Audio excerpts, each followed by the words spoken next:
dignitaries on the dais, students who got their wonderful certificate qualified today in this wonderful occasion. Dear friends, happy day, good afternoon, vanakkam, and a warm day today. I wanted to be on time. I hate coming late, but being the counselor of this ward, and I have 4 hospitals here. It's always we don't know when the emergency comes. Again, I had to rush one of my ward president, a victim of domestic violence, was in a final days of a delivery. Had to rush her to the hospital today morning. It was a complicated delivery because when somebody who is of power there, maybe a councillor or an MLA or MP, it's not that the doctors don't do their duty, but when we are there, they're more, they give more focus. So I messaged Subhashini ma'am and she said, your priority is important. She's been my professor when I studied in SIT college. Yeah, I did commerce, but she was in the psychology department in the same building. I was a student union leader. And she used to always tell me, more than commerce, you're reading psychology with me. Because psychology department used to be all rangila with full of fun and it was not like commerce. So we always used to depend on her. And also she's an alumni of SIT college. So now we are so proudly we say that Mssw has a dean who's from my college.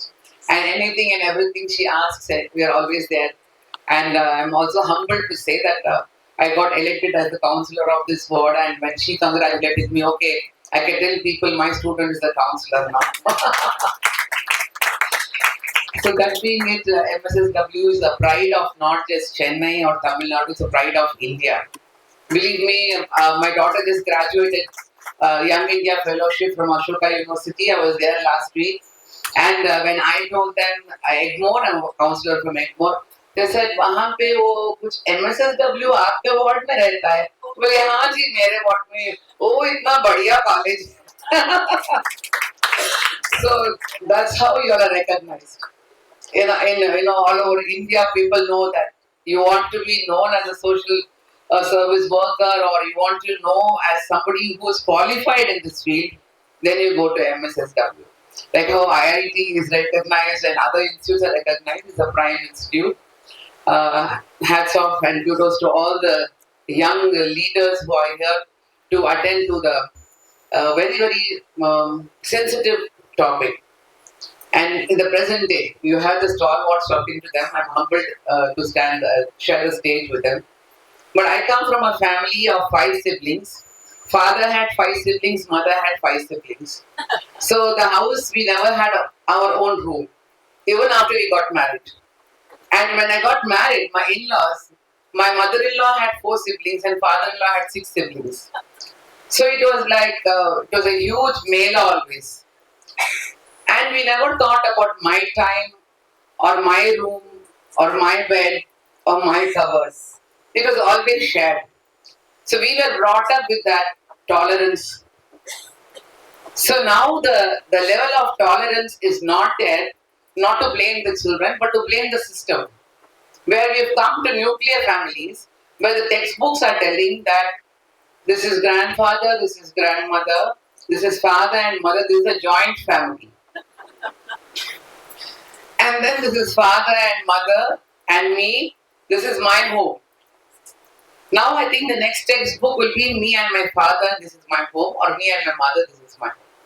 So when you are talking about the perinatal mental health system, I'm very shocked and very saddened to say this unfortunate news that India is known for surrogacy young mothers where they're not even married.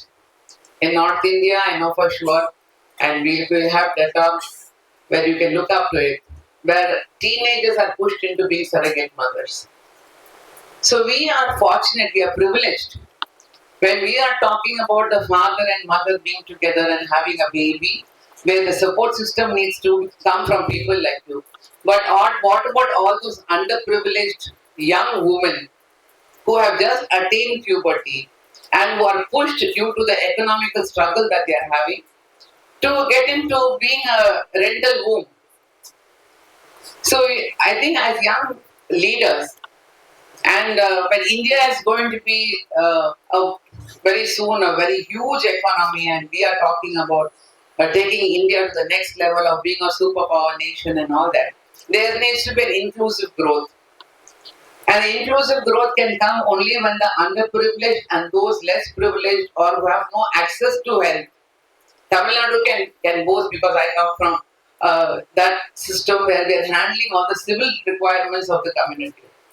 We can boast that Tamil Nadu is one of the model states.